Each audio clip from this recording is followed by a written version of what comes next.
জয় জয় নিতাই প্রামানন্দে হরি হরি বল। জয় গীতা, জয় গীতা, জয় গীতা। সমস্ত সাধুবচন আপনাদের প্রণাম জানাই। শুরু করেছে গীতা পাঠ। এখানে দশম অধ্যায়ে যে ৩৯ নম্বর শ্লোকটি শ্রবণ করব আর ৪০ নম্বর শ্লোকটি শ্রবণ করব। এখানে ভগবান শ্রীকৃষ্ণ অর্জুনকে বললেন, যজ্জাপি সর্বভূতানাং বীজং তদহমর্জুন ন তদস্তি বিনা যৎ সন্ময়া ভূতং চরাচরম। অর্থ, এই বিভূতি যোগে দশম অধ্যায়ে ৩৯ নম্বর শ্লোকে বললেন, এর অর্থ, হে অর্জুন, সর্বপ্রাণীর যা বীজ সেই বীজ আমি, কারণ আমা ব্যতীত চরাচরে কোনো প্রাণী নেই, অর্থাৎ চরাচরে সবই আমি।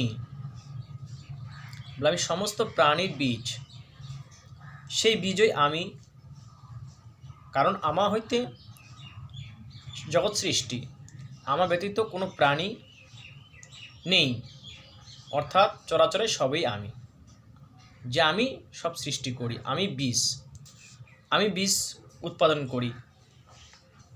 যেরকম জমিতে চাষ করলে বীজ ফেলালে যেরকম উৎপত্তি হয়, তো সেরকম শস্য হয়, তো সেরকম এই প্রাণী ভগবান শ্রীকৃষ্ণ সেই বীজটা এই জমিতে, এই পৃথিবীর জমিতে রোপণ করেছেন, তাই প্রাণীর সৃষ্টি হয়েছে।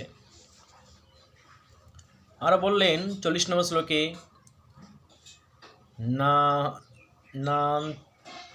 নান্তহন্তি মম দিব্যানাং বিভূতিনাং পরন্তপ এষ তুদ্দেশত প্রোক্ত বিভূতে বিস্তর ময়া।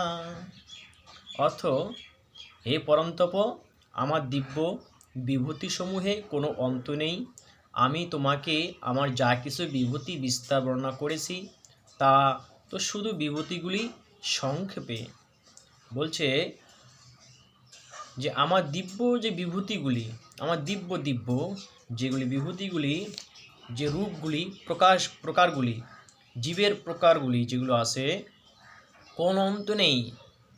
যে আমি তোমাকে আমার যা কিছু বিভূতি বিস্তার বর্ণনা করেছি, এগুলো আমি তোমাকে সংক্ষেপে বললাম। তো সগুণ, নির্গুণ, সাকার, নিরাকার, মানুষ, দেবতা, পশু, পক্ষী, ভূত, প্রেত, পিশাচ যত জগতে আছে তা সে সবই ভগবানের সমগ্র রূপ, অর্থাৎ সবই ভগবানের বিভূতি। এগুলো হচ্ছে ভগবানের বিভূতি, ভগবানের অংশই।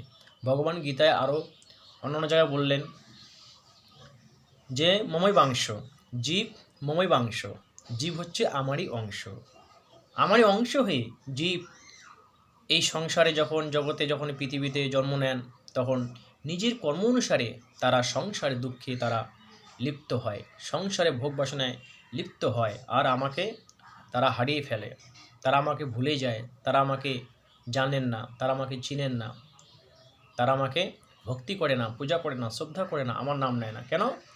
সংসারে তারা লিপ্ত হয়ে যায়, সংসারে দুঃখী হয়ে যায়, সংসারের যে সুখ ভোগে তারা সেই ভোগ করে, বাসনা ভোগ করে, মোহ মায়া সংসারে লিপ্ত হয়ে থাকে।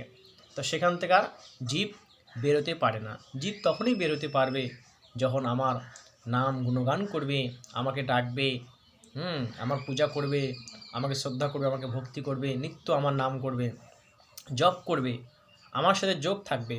তখনই সেই জীব সংসার থেকেই তারা ভোগ বাসনা ত্যাগ করেই তারা আমাকে তখন লাভ করবে, আমাকে ফিরে পায়, নিজের ধামকে ফিরে পায়।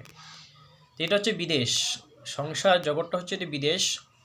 আমরা বিদেশে যেরকম কাজ করতে যাই, কর্ম করতে যাই, তো সেরকম আমরা এখানে কর্ম করতে এসেছি। সংসারে আমরা এখানে সুখ ভোগ দুঃখ পাচ্ছি। এখানে যখন বিদেশ থেকে বাড়ি আসলে যখন আনন্দ হয়, তদ্রূপ এখান থেকে ভগবানের ধামে যখন ফিরে যায়, তখন জীব আনন্দ পায়, সুখ পায়, ভগবানকে লাভ করে। আর যদি এখান থেকে যদি বেরোতে না পারি, আমরা যদি নিজের বাড়ি, যদি নিজের গৃহে যদি ফিরে না যাওয়া যায়, তাহলে আমরা সারা জীবন বিদেশে থাকবো, কষ্ট পাবো, দুঃখ পাবো, আর নিজের গৃহে ফিরে যাওয়া হবে না। তা নিজের গৃহে হচ্ছে, নিজের বাড়ি হচ্ছে ভগবত ধাম, কৃষ্ণ নাম, কৃষ্ণের ধাম। তো এটাই এখানে বললেন যে আমার একমাত্র ভগবান ব্যতীত, তারই ব্যতীত আর কিছু নেই, পরিবর্তনশীল উভয় ভগবানের। সুতরাং যাতে আমরা আকর্ষিত হই তা বাস্তবে ভগবানেরই আকর্ষণ, এগুলো সব ভগবানেরই আকর্ষণ। এই যে ভগবানের মায়া জাল বিছাই দিয়েছে, ভগবানের জালে আমরা ফাঁসে যাচ্ছি, আকর্ষণ হয়ে যাচ্ছি, কিন্তু ভোগমুখ বুদ্ধির জন্য সেই আকর্ষণ ভগবত প্রেমে পরিণত হয়ে না হয়ে কাম। কিন্তু এই ভোগ বুদ্ধির জন্য আমরা আকর্ষণ হয়ে কি করি, ভগবত প্রেমে পরিণত না হয়ে আমরা কামে, আসক্তিতে, মোহে পরিণত হই, আর জগতে আমরা বন্ধনে স্বরূপে আমরা ফেসে যাই। তো ঘটনা হচ্ছে এটাই এখানে আমাদেরকে বুঝাইল বিভূতি যোগে 39 নম্বর 40 নম্বর শ্লোকে। আমাদেরকে বুঝতে হবে এই গীতার কথাগুলি আমাদেরকে মেনে নিতে হবে, তবেই ভগবানকে লাভ করা যাবে। গীতাকে শ্রবণ করলে ত্যাগী হওয়া যাবে, অন্যথা শ্রবণ না করলে, গীতার কথাগুলি আমাদের হৃদয় ধারণ না করলে আমরা সংসারের ভোগ থেকে আমরা মুক্ত পাব না। মুক্ত তখনই হব যখন আমরা সংসার থাকি, গৃহে থেকে আমরা হরিনাম করব। তো আজকে এখানে এই পর্যন্ত গীতাকে বিশ্রাম দিলাম। আগামী দিন আপনাদের সামনে আরও অন্যান্য শ্লোকগুলো শ্রবণ করব। সবাইকে রাধে রাধে, জয় গীতা, জয় গীতা। সবাই চ্যানেলটি সাবস্ক্রাইব করবেন। সবাই ভালো থাকবেন, সুস্থ থাকবেন। হরে কৃষ্ণ।